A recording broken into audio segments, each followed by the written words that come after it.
Now, mass attendance, and again, keep the variable in mind that we don't know who's bouncing around and moving around all the time.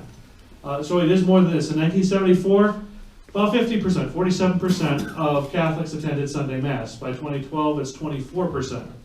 But again, mobility is a factor. What if they come back, and why do they not come? These are questions that we have to look at and we have to solve. But that's all part of what we're about here, trying to re-energize and re-evangelize our territory. So doing the math here, these are just some of the basic statistics that we have in the diocese. There are 59 parishes and missions. There are 3 high schools, 19 grade schools, 3 major hospital systems with their satellites in various other places, 9 county jails, 1 state prison, and growing ethnic and cultural needs. That's just kind of the backdrop. Okay, but the personnel picture. We have only 56 priests. Okay, in 1972 there were 83 priests. Of these, 45 are diocesan, that is, they're incarnated into the Diocese of Kalamazoo. They have the tattoo behind their ear and they know the secret handshake. Okay, and 11 are religious order priests or from other dioceses. And we're going to do a little mathematics in a little bit, but we have to remember that they are here due to the kindness of their superiors. Okay? Not so long ago, there were 3 different religious orders that pulled out the same summer, and 10 priests disappeared from the diocese. Okay? So while they're here, we're grateful for their help, but that's not a long-term solution for what we need here. We're grateful, very grateful that they're with us, though. There are 7 of our 54 or 56 priests who are 70 plus, okay? There's 1 pastor who is 80, but we won't say who that is. And 6 more will reach retirement age in the next 5 years, okay? Now, we have also 5 who are ordained less than 5 years. 5 is a magic number, by the way, in the front end. If a guy makes it through the first 5 years, we're pretty well golden, okay? But he's not ready to go out. There are 4 ordinations projected for the spring, as the bishop mentioned. Okay, this does not take into consideration any priests with health issues. All right, so it's less than that when you run it out. Now, of the 59 parishes and missions, in 1972 there were 63, and some of them did have closed over the years, mostly along the lakeshore. There were summer chapels and things folks from Chicago had built or whatever. Most of those are closed now. And just integrated into the local parish. But we're down to 59 now. 2 pastors in our diocese have 2 parishes apiece already. 10 used to have assistants, and 1 no longer have them. And St. Margaret and Otsego still doesn't have a pastor. 13 of these pastors do have missions. There are some parish coordinators among us, 9 of them, 5 deacons, 1 sister, and 3 lay people. The weekend mass schedule had 27 more priests 20 years ago. We're still largely keeping up the mass schedules of about 20 or 30 years ago, which is as the numbers are lower, it's much more difficult to keep it up. And I know this is going to be one of those big questions as we form these collaboratives. What if everybody has a 9 o'clock? Well, unless your priest is Padre Pio, it's not going to work, in my home parish of Marshall, we've had the 5 p.m. on Saturday, the 9 and 11 on Sunday, since the dawn of time, okay? So that's the way, but we have to look at that and say, is that going to work in the new configurations here? Let's see. So we've got the 59 parishes and missions and 56 priests. Already it's not looking good, eh?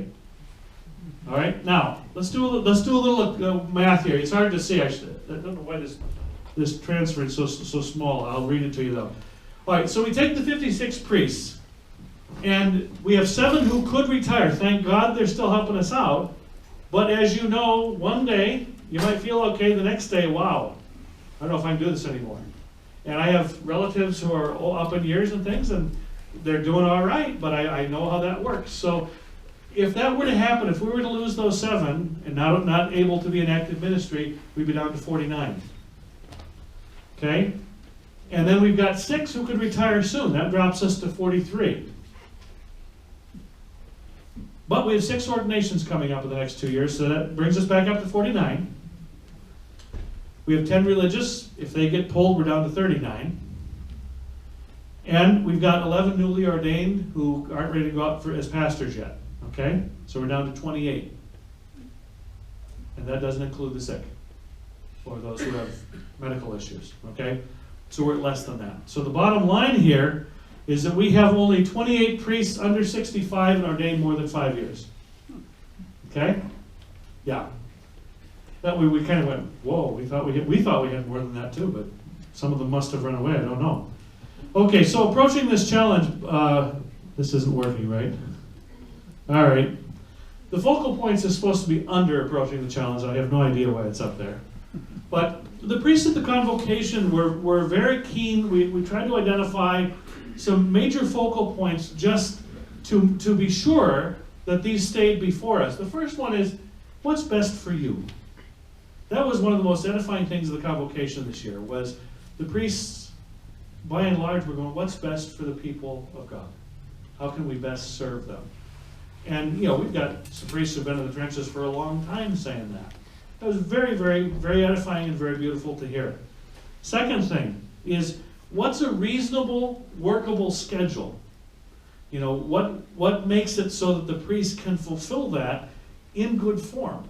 He can only say 3 masses on Sunday and 2 on Saturday, or any other weekday. Okay, we know that's not necessarily the norm everywhere, but there's a reason for that as well, just in terms of his own health. And then finally, how can we as priests truly be servants? How can we be available for whatever the bishop needs, whatever you need? Okay. Our current assumptions here, and this also is from the convocation, as the bishop mentioned, no parish or mission to be closed. That was one of the starting premises. And it says for now up there because, obviously if there's a catastrophe and 10 priests die or something, the cholera comes back, whatever, that's a possibility. Anybody said, well, you promise you never close parish? No, could happen. But not for this evolution. We're not interested in that. Contiguous groupings, grouping Douglas with, say, Coldwater would really not be very helpful. So have them next door to each other.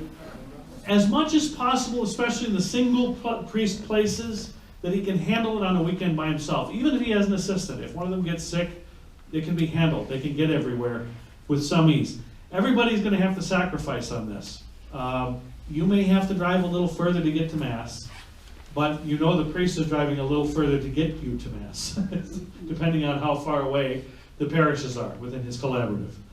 Okay? We need to keep Catholic identity and parish identities clear and make sure they're Catholic. That means that there's a priest involved in the life of the church locally. And there are those pastoral trade-offs that we talked about earlier. So, and this is the fun one. See if it'll work. It's not working. Okay. The old tune, Blue Moon? Ba, ba, ba, ba, ba, ba. Run that in your head. Okay? So, at long last, after much deliberation, it's Bishop Bradley and the collaboratives. There they are. Okay? So, we have the CDs available after the talk, okay?